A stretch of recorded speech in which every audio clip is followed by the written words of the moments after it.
Welcome back, everyone, to Jim's Movie Musings. And as I promised, for tonight I'm laying off the original Netflix movies and taking this show back to its roots. That's right. Tonight I'm reviewing an old movie, one that not many people saw, and one that I think deserves to be seen more. And one which also happens to be available on Netflix. I checked.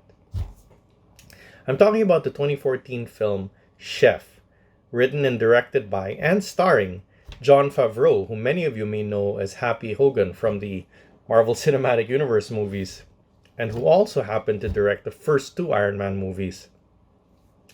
Well, when he's not directing blockbusters for the Mouse House, Favreau is making little confections like this film, which is really delightful.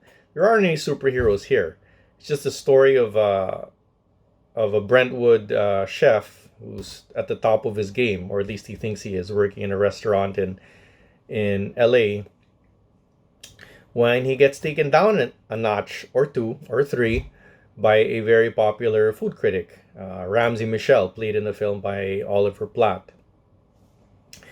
And things escalate. Favreau's character, Carl Casper, gets into a Twitter war with the critic, and the confront in the restaurant, and it all goes to hell. And so does his career. Whereupon Carl Casper embarks on a journey of self-rediscovery, accompanied by, of all people, his ex-wife Inez, played by Sofia Vergara, and his son Percy, played by MJ Anthony. Basically, they help him rediscover his mojo, why he loved cooking, and his purpose in life. It's not the sort of plot that I could really spoil, but the truth of it is there's not that much plot to discuss. It's a really delightful character piece. I mean, you get to see these characters interacting on a level that feels really heartfelt. You know, basically, I mean, just to recap, the movie is about how one man falls from grace, and with the help of people who really matter in his life, like his ex-wife, his son, his super loyal sous chef, played in the film by John Leguizamo, he basically gets back up again, and even better than before. I mean, if that sounds a little bit simplistic, well, trust me, it's a lot better to watch than it is to hear me summarize it. It's a genuinely enjoyable film, and it's got some riveting comedic moments. A little note for the parents in the audience: this is not a kid-friendly film, even though my kids have seen this film on DVD, unfortunately. But suffice it to say that Carl Casper and a lot of his supporting cast talk basically like Gordon Ramsay. So you can imagine the colorful language that's included in this film, and they don't pull any of their punches.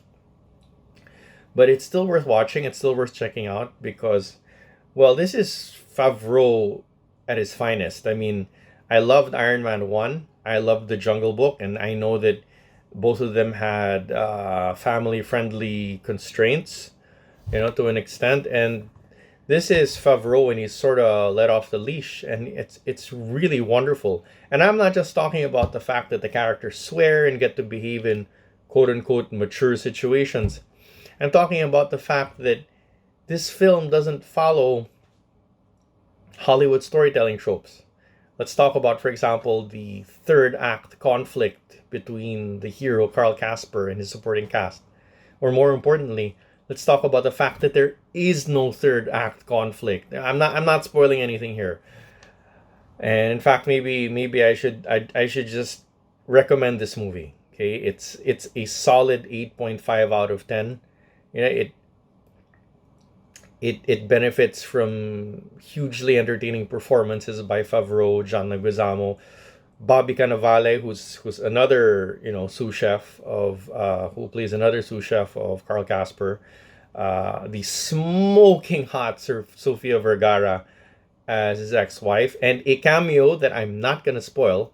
I am totally not gonna spoil a delightful cameo in the film by someone I'm sure you all know very well.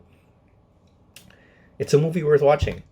That's all I can say. I mean, after spending the last several reviews shitting on Netflix movies, it feels so good to be able to recommend something to you guys that I genuinely enjoyed and that I genuinely think you should check out.